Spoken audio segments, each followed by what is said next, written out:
Today we are taking a look at our first 2024 vehicle here in 2023. This is the 2024 Subaru Impreza Sporttech, and the Sporttech is an exclusive package that's only available here in Canada. So let's not waste any time. Let's get right on the road and I'll tell you everything there is to know. I'm James, this is Test Drive. Let's get test driving. All right, here I am inside 2024 Subaru Impreza Sport, and we are on the test drive, straight down to business. So like I said in the beginning, you can only get the Sporttech version of the Impreza in Canada. I'm not sure why exactly they would offer something more in Canada, because usually that's not the case. But you know what? Since it's here, I'll take it. But here's the thing, the RS is there. There's not a lot of things that are upgraded for the Sporttech, so I'm gonna go over all of them and I'm gonna tell you whether or not maybe you would wanna consider the Sporttech over the RS. There's some reasons maybe why you would and why you wouldn't, so I'll go over all that. But first, let's talk about performance. Let's start with how this car performs on the road just in generally. So let me put it into my sport mode. I have sport mode and intelligent mode. There is nothing else. So let me go here and let's take it for a quick little rip. Quick with the brakes, quick with the throttle. Let's go, fully throttled. It's gonna go. There it is. Okay, that took a while to get to 100. And I wasn't shocked or anything. You know, the speed is not bad, but it's also not good. So let me tell you the specs for this. So this engine is producing 182 horsepower, 178 pound-feet of torque from a direct injection boxer Subaru engine, which, you know, sounds pretty cool, but the worst part about it is that it's a CVT, because when I floor it like this, I don't know if the camera or the mic is picking it up, but you can literally hear the CVT screaming for dear life because it does not like to go fast. So it is not a fast car, but it is a stable car, if that makes sense. Because Subaru has a very, very good all-wheel drive system. Got to test it yesterday. There was so much rain that I couldn't even film, but I did drive it a little bit yesterday and it handled everything exceptionally. The body roll is really good. I like the handling. I like the steering feel too, not bad. Steering wheel feels nice in my hands as well, so that's good. You know, it's just the CVT that sucks. That literally is the worst part, probably about the whole car, is that they put a CVT instead of a genuine, you know, 8-speed automatic, whatever it would be. It hurts. But we do have a manual mode. I do have paddle shifters. I can shift it over into the manual mode and I can shift the gears myself. I can downshift, but it will kind of shift for me, so it's like not even, it's honestly pointless to use, but hey, it's there if you want it. So exterior wise, first of all, the color stands out the most of this car. I love the color. I've had a lot of people tell me they didn't like the color. It was way too much blue. But if I was to buy this car, this is the exact color I'm getting it in. This blue color is just so bright, so nice. It stands out with the rims that you get for the Sporttech package. You get these aluminum rims.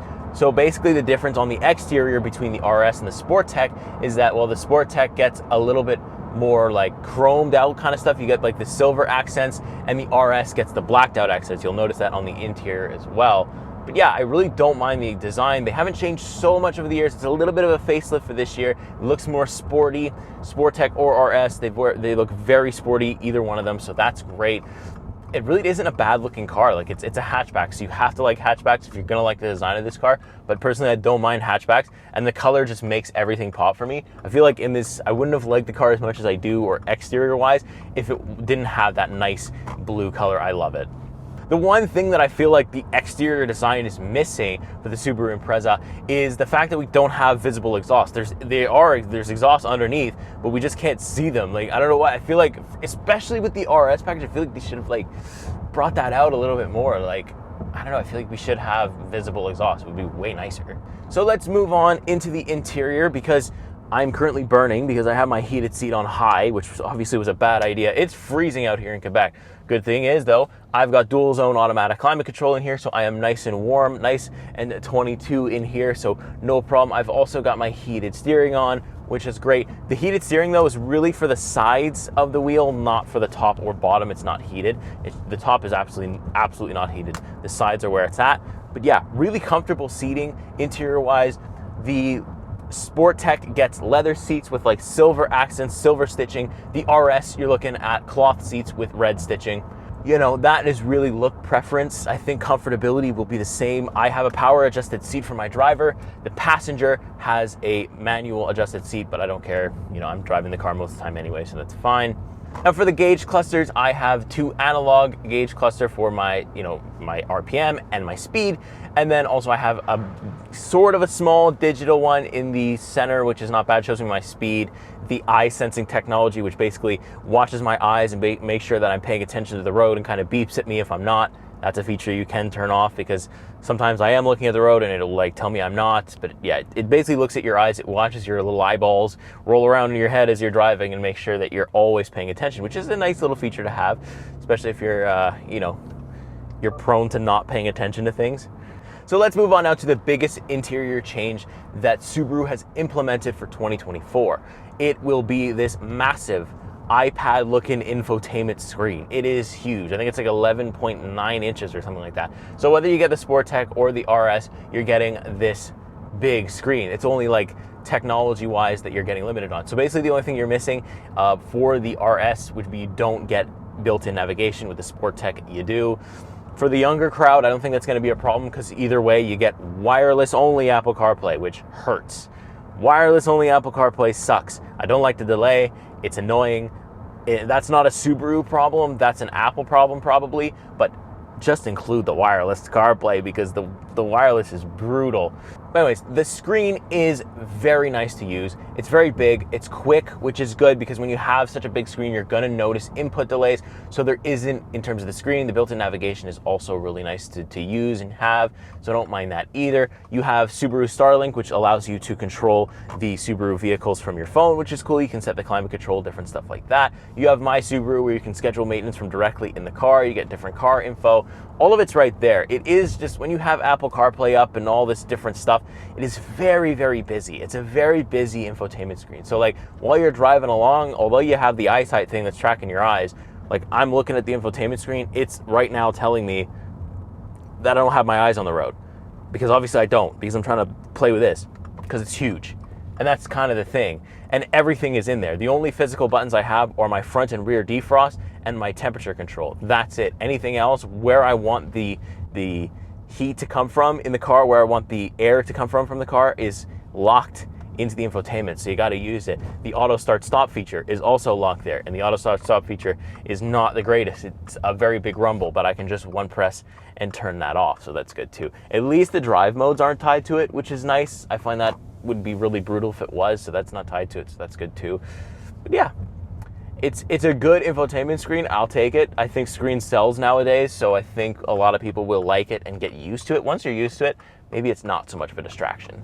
So yeah, I feel like the biggest differences between the Sporttech and the RS is really interior-wise. You get different stitching, and you know, instead of like black, you'll get carbon for the RS, or like fake carbon, whatever it is. In the Sporttech, you're just getting black accents, and it's just little things like that that kind of change it. There's a huge debate going on whether the Subaru Impreza RS deserves the RS badge because it has the same engine. We're sharing the exact same engine, Sporttech and RS.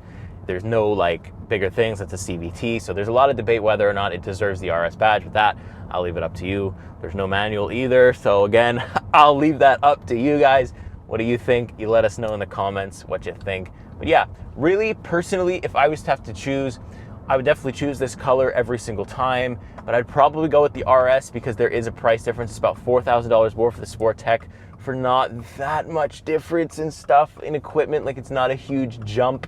You know, and the RS just kind of suits my personality. Maybe this is more suited, I think the Sporttech is more suited to the older crowd that would buy this car. So, you know, there's that too. But, you know, I guess we'll go ahead and leave it off there. We'll do some final thoughts for these 2024 Subaru Impreza RS. So point form stuff, great handling, really good all-wheel drive system. You can't go wrong with Subaru there. The interior is comfortable, it's usable, plenty of space in the trunk, plenty of space in the cabin, plenty of leg room in the rear. No problems there at all. There's really not a lot to complain about other than the fact that it's a CVT, and if you like driving, then the CVT is really boring to use. But steering wheel feels nice. There's enough equipment in here to justify its price point, and it's not a very expensive car. Hopefully you'll notice that there is a little bit more in-car noise. There's no really noise isolation in here at all either. But again, you're not really buying it for that. You're buying it for a cheap all-wheel drive, and for the Quebec winters, I think that's what's important. I would go with the RS version if you're really in the market and you want to save money and still get the all-wheel drive. The RS version still has it, so that's great. You know, especially in Quebec. Like maybe if you live in other parts of Canada where snow isn't too bad, maybe you don't even care about the Subaru RS. But if you live in Quebec, I think that this is the perfect one to get if you don't want to make the jump up to a full SUV and you just want a hatchback. Color is fantastic. The exterior looks great. Interior, not too bad either. So there you go. It's a really decent winter car, I think. And I really would have liked to test it in the winter, but I did get to test it in bad weather, and it did exceptionally well because I didn't doubt it would, and because it has a great all-wheel drive system. That's the selling point of this car, I think. That's who's gonna buy it. And just people who have loved Subaru forever, there's absolutely nothing wrong with that. So if you like it, you go ahead and buy it. But you let me know what you think in the comments. Me and Niall are always in there reading them. I wanna know what you think. What do you think of us not really doing too much exterior tour, just getting right to the driving and talking about it from inside the vehicle? You let us know in the comments and we will adjust stuff accordingly because we wanna please you, the viewer. So, with that being said, make sure you like, make sure you subscribe. You can find me at Technically Cars. I'm trying to hit 1,000 subscribers. I'm not too far off of it, so if you wouldn't mind helping me out, I would super appreciate it. I'll give you a first-person view of everything that goes on in the Subaru RS, or the Subaru Impreza Sporttech, actually.